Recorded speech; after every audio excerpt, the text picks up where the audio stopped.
History remembers her as the widow of Mayerling, a woman whose name was forever linked to the most infamous suicide in Habsburg history.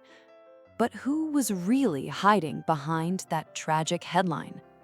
A woman whose name was once a synonym for supreme power, a woman whose every step was dictated by protocol, and whose every breath was a subject of debate for diplomats across Europe.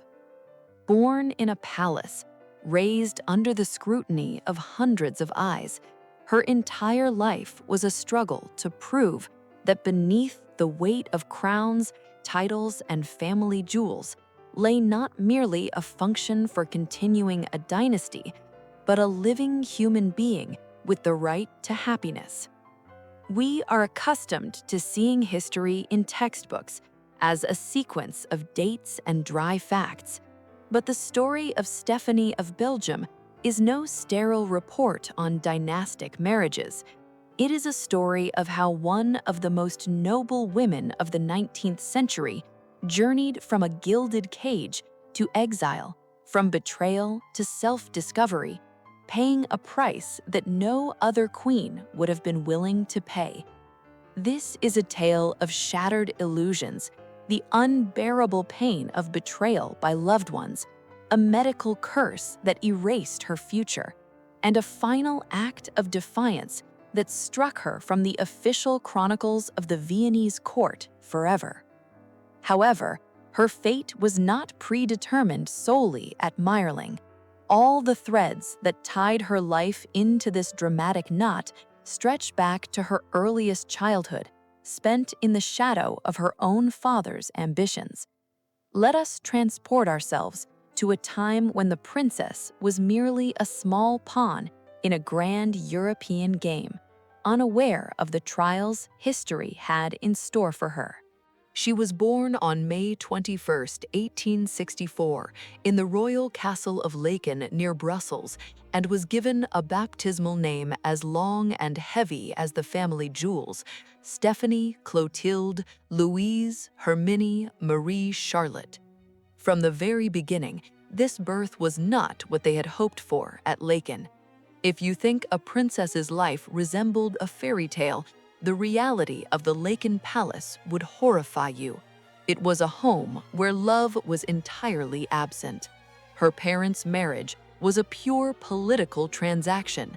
Her father, Leopold II, a man of iron will, a cold, calculating cynic, would later go down in history as one of the most brutal colonizers of Africa, responsible for the genocide in the Congo.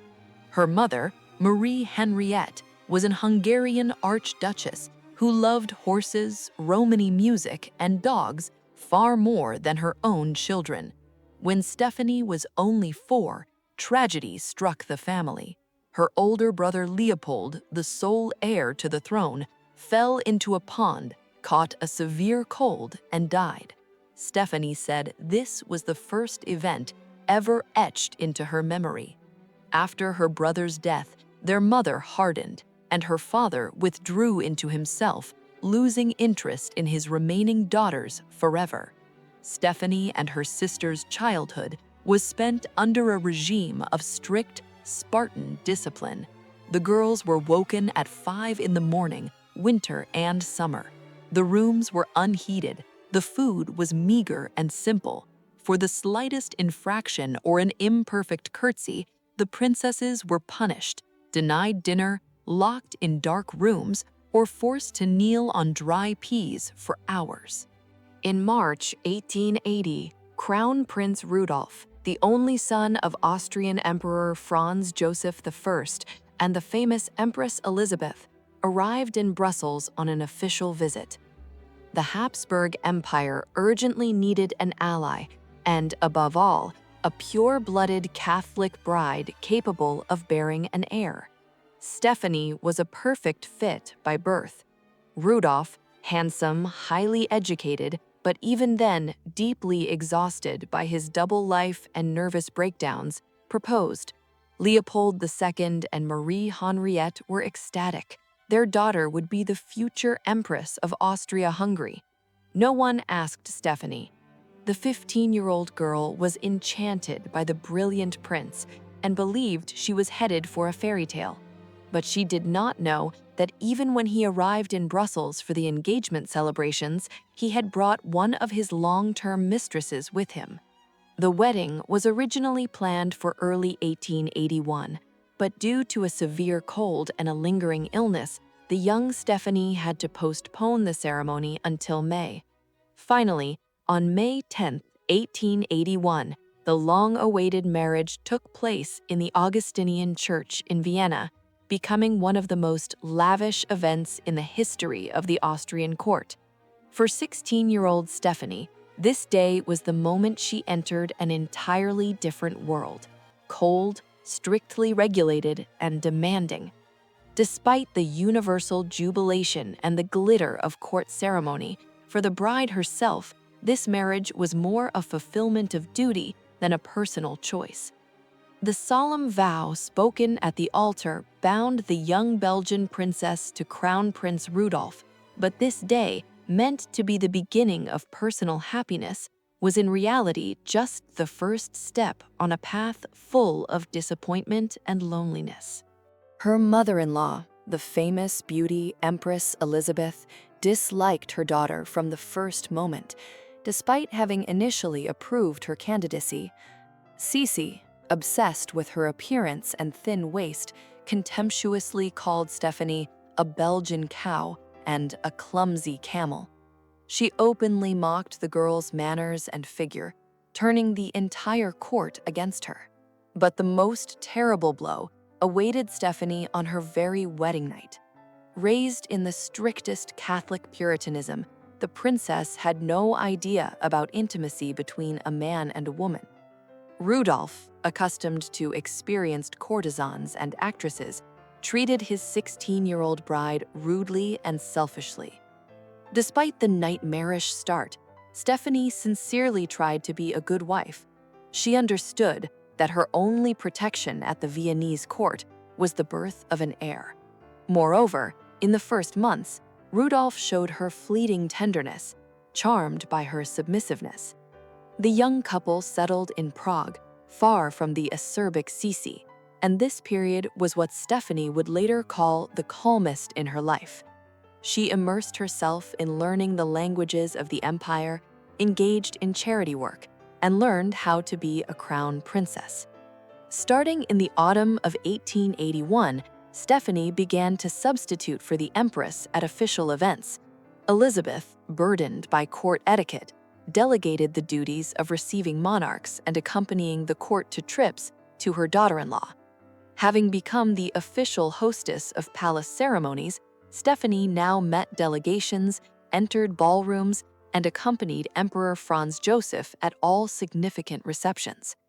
On September 2, 1883, at Laxenburg Castle, Stephanie gave birth to a child. But instead of the cannon salutes announcing the birth of a future emperor, a disappointed silence hung over Vienna. A girl had been born, Archduchess Elisabeth Marie. For the imperial house, it was a collapse of hopes. The empire still needed a boy. Franz Joseph accepted his granddaughter kindly, but Rudolf distanced himself from his wife. His disappointment was profound. He began to return to his old habits, nightly carousing, alcohol, and an endless string of affairs. Stephanie was left alone in a huge palace with an infant in her arms, realizing that the pressure from the court would now double. Rudolf's dissolute life left the cruelest mark on Stephanie's life. Rudolf led an extremely promiscuous life. His lovers included both aristocrats and street prostitutes. In 1886, the crown prince fell seriously ill. Official bulletins cited severe flu and rheumatism, but court physicians whispered a terrifying diagnosis: gonorrhea and syphilis. To treat him, Rudolf and Stephanie were sent to the secluded island of Lokrum in the Adriatic Sea. During the trip, Stephanie suddenly felt terrible, unbearable pain in her lower abdomen. She took to her bed with a high fever. The princess's true diagnosis was hidden by the personal order of Emperor Franz Joseph. It was peritonitis, caused by the disease with which her own husband had infected her. In the 19th century, antibiotics did not exist. The inflammation literally scorched the young woman's internal organs. Stephanie survived, but the doctor's verdict was final and ruthless. Her fallopian tubes were blocked, and she would never, under any circumstances, be able to have children again. This definitively destroyed her marriage. Responding to her husband's betrayal with coldness and a refusal of marital intimacy, she rejected all his attempts at reconciliation. In 1887, during a visit to Galicia, she found solace in an affair with Count Artur Potocki, openly responding to Rudolf's endless affairs with infidelity of her own. Rudolf, realizing he had deprived his own dynasty of a future, began to rapidly lose his mind. He was tormented by guilt, physical pain from advancing illness, and depression. To dull the symptoms, doctors prescribed him massive doses of morphine. The crown prince turned into a drug addict, delirious with thoughts of death. In October of 1888, Stephanie tried to warn Emperor Franz Joseph about her husband's deep depression and suicidal tendencies, but her words were not taken seriously. On January 30th, 1889, an event occurred that changed European history and Stephanie's life forever: the tragedy at Mayerling. Crown Prince Rudolf took his own life in a hunting lodge, along with his young mistress, Baroness Mary Vetsera. For Austria-Hungary, it was a shock. The suicide of a Catholic prince, and in the company of a minor. Emperor Franz Joseph and Empress Elisabeth made colossal efforts to bribe doctors and the church so that Rudolf could be buried with Christian rites in the imperial crypt. The empire needed a victim to blame for the prince's madness, and they made that victim Stephanie. Emperor Franz Joseph and Empress Elisabeth saw Stephanie as a failure who could not keep her husband from his fatal step. They blamed her for the fact that Rudolf did not find happiness in his family and reached such an end. She became an outcast in Vienna, a superfluous person at court. She was isolated. Her actions were subjected to constant criticism, and most importantly, they began to take away her right to raise her daughter. The young archduchess was practically torn from her mother and handed over to the care of courtiers, who raised the girl in the spirit of reverence for her late father and animosity toward her mother, whom they considered foreign and cold. Stephanie found herself in the position of a prisoner whose dignity was systematically trampled. Even her own parents, especially her father, Leopold II, were in no rush to help their daughter, fearing reputational damage. She tried to escape, and for the next 10 years, Stephanie spent her time in endless travels. She left Vienna whenever possible, trying to find peace in the resorts of England, France, and Italy. She realized that remaining a shadow at the Habsburg meant losing her mind. But in 1900, at the age of 35, Stephanie made a decision that caused two royal houses of Europe, the Austrian and the Belgium, to shudder. She decided to marry again, and not to a king or prince, but for love. Her choice was the Hungarian Count Elimir Lonier, an experienced diplomat whose career had spanned St. Petersburg, Paris, London, and other European capitals. In 1897, he had left state service to devote himself to private life. The fateful meeting occurred in 1899 at a resort in Abbazia.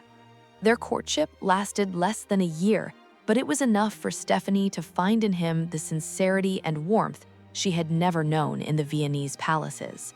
For the sake of this marriage, Elimir converted to Catholicism, proving his devotion to a woman who had risked everything for their shared happiness. For the Habsburgs, this was not just a marriage, It was an insult to the honor of the dynasty, a disgrace that demanded immediate exile. Her father, upon learning of this, flew into a rage. He stripped her of her Belgian royal titles, forbade her to return to Belgium, and completely erased her from his massive will. When her mother, Queen Marie Henriette, died 2 years later, Stephanie arrived for the funeral, but her father ordered the footmen to throw her out of the palace.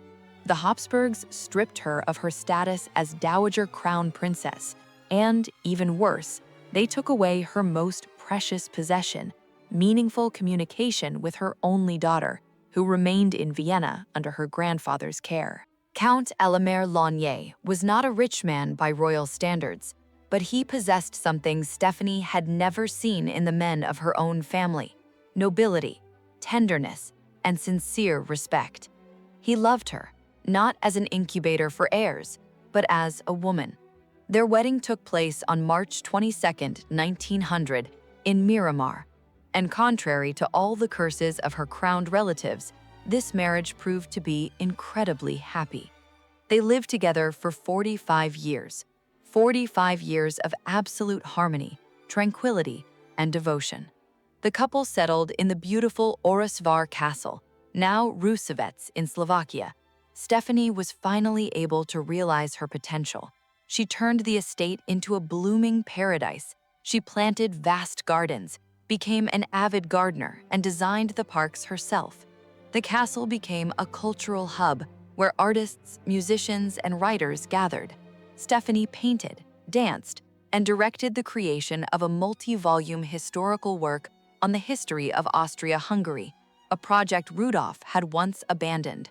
She proved to everyone that life after the Habsburgs not only exists, it can be beautiful. But the shadow of the past caught up with her where she least expected, in the person of her own daughter. The separation from her daughter in 1900 caused irreparable damage to their relationship. In Vienna, the girl was raised in a cult of her deceased father. It was instilled in her that Rudolf was a romantic hero and her mother was a traitor who abandoned her for another man. When Elisabeth Marie grew up, she inherited the rebellious character of the Habsburgs and the mental instability of her father. Her personal life was a constant scandal. She married Prince Windisgratz, had 4 children, but then divorced in a scandal. Moreover, to the horror of the entire aristocracy, the imperial archduchess took an interest in socialism. She joined the Social Democratic Party, married Leopold II in her second marriage, and earned the nickname the Red Archduchess in the press. Stephanie, raised in strict conservative traditions, was horrified by her daughter's behavior. Their communication had ceased entirely by then. They did not see each other in person for years, and their rare contacts were reduced to cold letters and fierce public attacks through lawyers. In court and through the press, the Archduchess openly blamed her mother for the Mayerling tragedy, broadcasting her long-standing grievances to the world. "You never understood my father. You smothered him with your mediocrity." This rift never healed.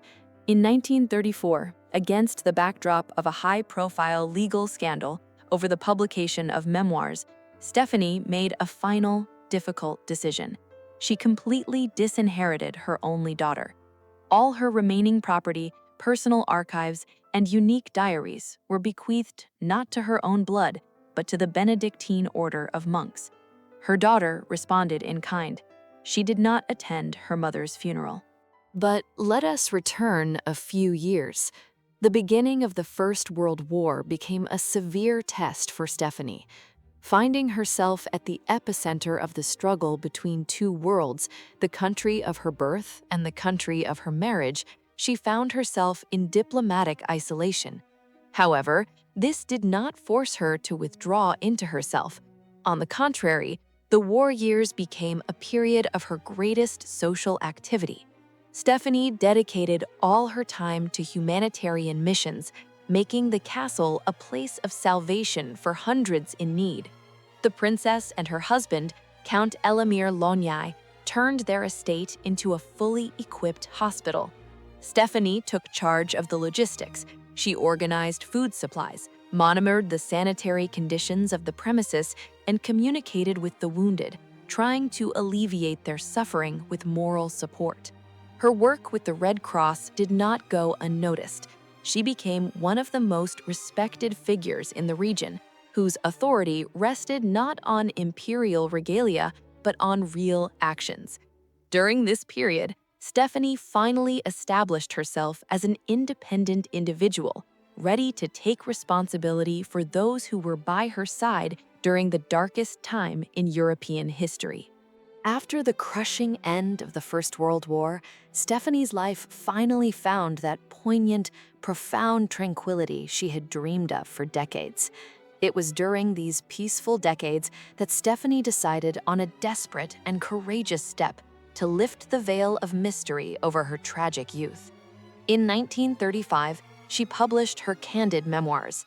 This book became her manifesto, an attempt to convey the truth, distorted by court rumors, to posterity, and finally cast off the stifling burden of heavy memories of Mayerling.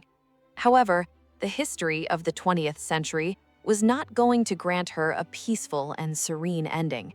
World War II broke into her life like a ruthless whirlwind, again destroying the fragile way of life that Stephanie had built so carefully and piece by piece.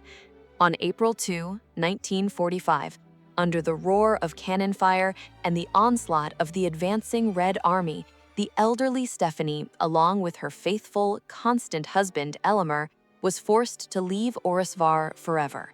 They left their blooming paradise, saving it from inevitable ruin and looting, in a hurry, taking with them only what was most precious, their mutual love. They found their final, truly holy refuge in the Benedictine Abbey of Pannonhalma in Hungary. The monks sheltered the elderly couple behind their ancient, thick walls.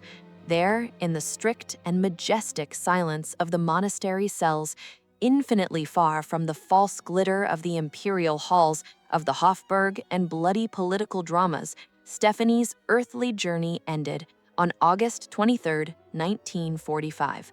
The heart of the 81-year-old princess stopped. She departed quietly, having lived to witness the final fall of the old European order and remaining in history forever as a woman who found true freedom only when she managed to part ways with the stifling weight of her imperial past. The life of Stephanie of Belgium is often presented merely as a tragic appendix to the biography of Crown Prince Rudolf. But if you look closely at her fate, behind the dry lines of the chronicles, we see something much greater. We see a woman who found the colossal strength within herself to stop being a convenient pawn in someone else's game and to become the author of her own biography. She traveled a path from an outcast widow to a person who chose for herself whom to love and where to find peace. She lost a crown, but gained something much more valuable: 45 years of real, sincere love and inner freedom. Her story is a lesson that the right to happiness is worth any title. The true summary of her life sounds best in her own words. She wrote at the end of her memoirs, "Crowns are made of gold and precious stones, but most often they are woven of thorns. I cast off my thorns and never regretted it." Thank you for watching. If this story moved you and you saw something in Stephanie's fate that resonates with your own thoughts on dignity and the right to happiness, subscribe to the channel and hit the like button. It really helps the video reach new viewers. Leave your answers in the comments. I read every one of them to better understand which historical fates seem most important to you. See you in the next video.